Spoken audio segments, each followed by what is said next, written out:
Hey guys, welcome to the workshop. So in today's quick tip video, I wanted to share with you how to get a really good ultra smooth finish using very basic things. So stick around.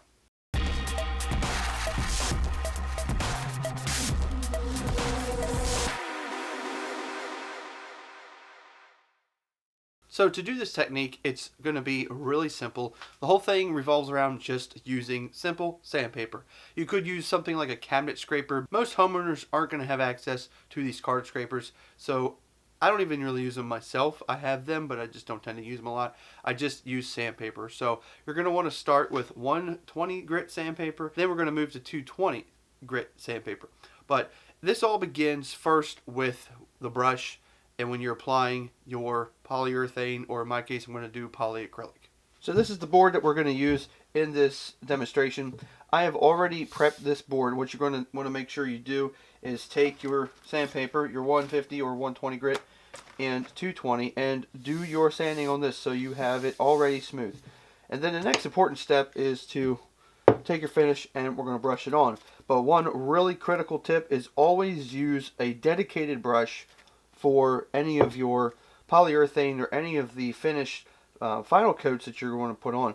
That way you don't get contaminants in the bristles. You could also use a cheap throwaway foam brush. I would not use the horsehair brushes, or chip brushes as sometimes they're most commonly called, because those tend to fall out and you'll get little hairs in your finished product. When you're applying your stain, make sure that you do nice even coats back and forth.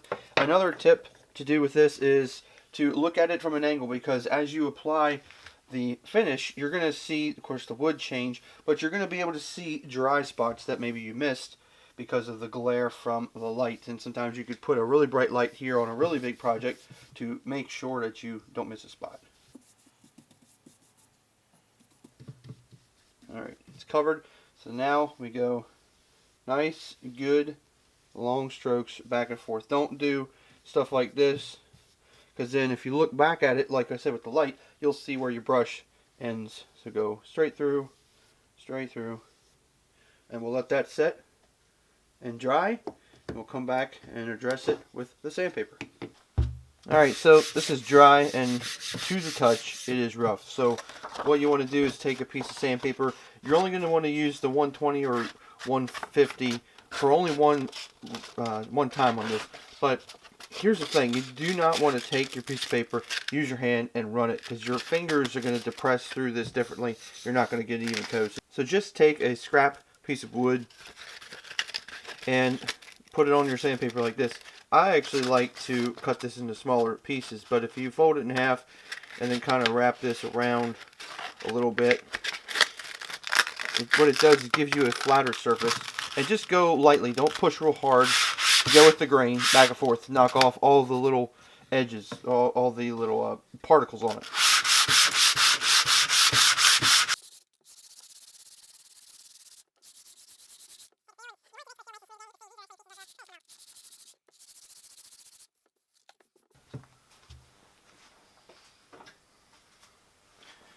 To get the dust off, I take a old brush that I've actually labeled as my dust brush, and just run your hand across and see if you feel anything. This is pretty smooth. So now at this point, I'm going to do another coat. This would be our second coat of polyurethane, and you're going to repeat basically the same exact process that you did on the previous time. Make sure it's covered really nice and even. And then you want to go from one end to the other once again, making sure that everything is covered and you're not picking the brush up halfway. Alright, let that dry and come back and do a second round. Okay, this is dry now. Once again, I can feel all the grit. So from this point on, we go with 220. Going to fold this in half, just like we did the previous one. Put this, wrap it like you're wrapping a gift. There you go. Just lightly pass on it.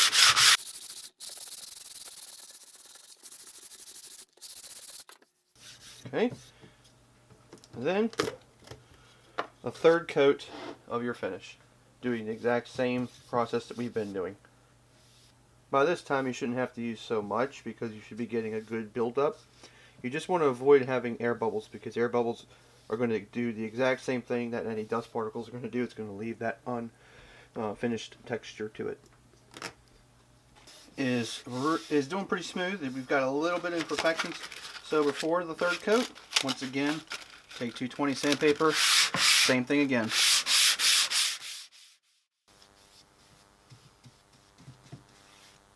Let that dry, and then we'll address it after this is dried up. Alright, finally 3 coats done, and it is smooth. You could take this one more step further, take a Scotch-Brite pad or a little bit of steel wool and buff it a little bit, or you can take a higher grit sandpaper and do the same thing, and then you'd be done. This is perfect. So I hope this quick tip and little instruction on how to get an ultra smooth finish really helps you out. Just a little bit of a note, this whole process actually took about 3 different days, and that is because obviously you have to apply the finish and let it dry.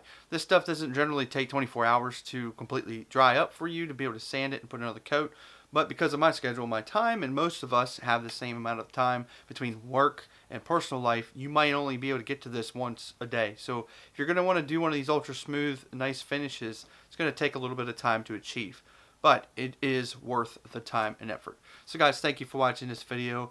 I will see you next time right here in the workshop. Yeah, that's it. Beers look pretty good. Okay. Little unknown fact, I actually am not standing at my full height. This is my full height, but I want to get my shot of this in every camera shot.